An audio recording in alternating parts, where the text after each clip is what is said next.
What are we doing here? And where are we gonna go? It's like we just woke up one morning, and then it's welcome to the show. Don't ask any questions, just go with the flow. Make as much money as you can, and try your best not to get broke. Copy everything you see on the TV, from the hairstyles to the clothes, and don't think too often, just do exactly as you're told. And if you ever get confused, then just turn towards the alcohol. You'll still hear your thoughts, then just turn up the radio as you learn to live a lifestyle of drugs, sex, and rock and roll. But in all honesty, I just need to know, is there more to the cycle than growing and getting old? Living and dying just to leave behind a happy home and a whole lot of property that somebody else is going to own. I just really need to know before the casket's closed, cause I'm not willing to gamble with my soul, nor am I ready to take any chances. These are just simple life questions, and I'm just searching for some answers. Like, what are we doing here?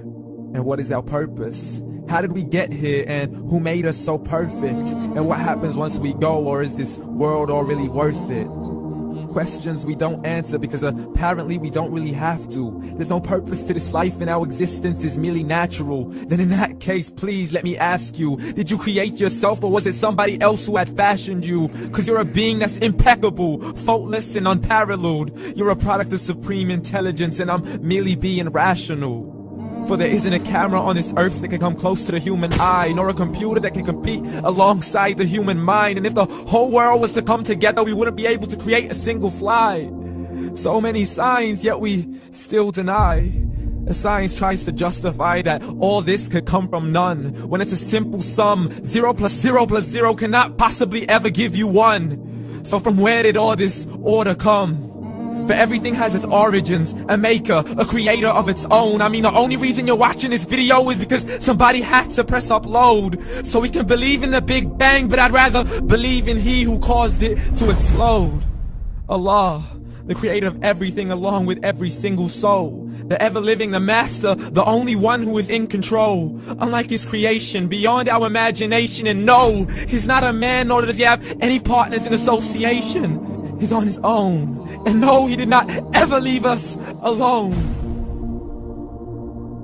Just like every manufacturer, he left us with an instruction manual. The Quran and Islam, and I'm sorry to jump to conclusions, but it's the only one possible.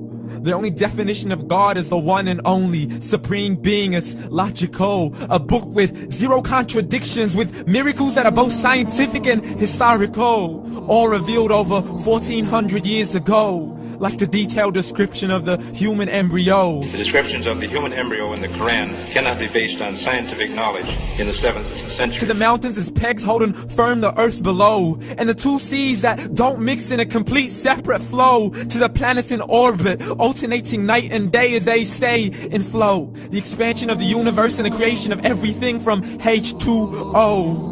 To the stories of the past and the preservation of Pharaoh. To identifying the lowest point in a land where Persia defeated Rome. The gushing fluid that created man in the glands between the ribs and the backbone. And not a word has changed, it's still the same. So please explain how all this was known over 1400 years ago. To a man who couldn't read or write as he would recite whatever the angels spoke. And if you still don't believe, please try to come up with something that's even close. But you can't, so we took God as a mockery and his messengers as a joke. Muhammad could not read or write.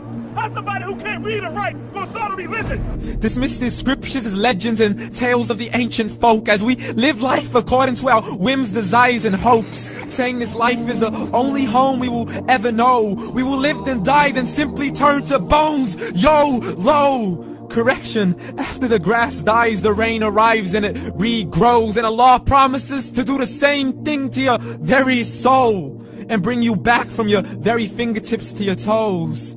As the all-seeing supreme being watches us so close, and we are surely being tested in our wealth, our health, and our self, and everything that we've been blessed with. So believe, for we will surely be resurrected and be brought back to our Lord and account for every single deed, as he hands us our books and orders us to read.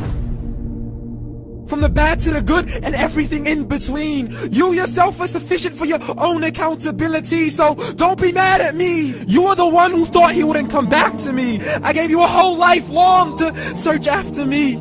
but you were busy in all that which was temporary. So read, and glad tidings to all those who believed. And if you disbelieve, read, and don't let that day be the first day you find out what your life really means. Read.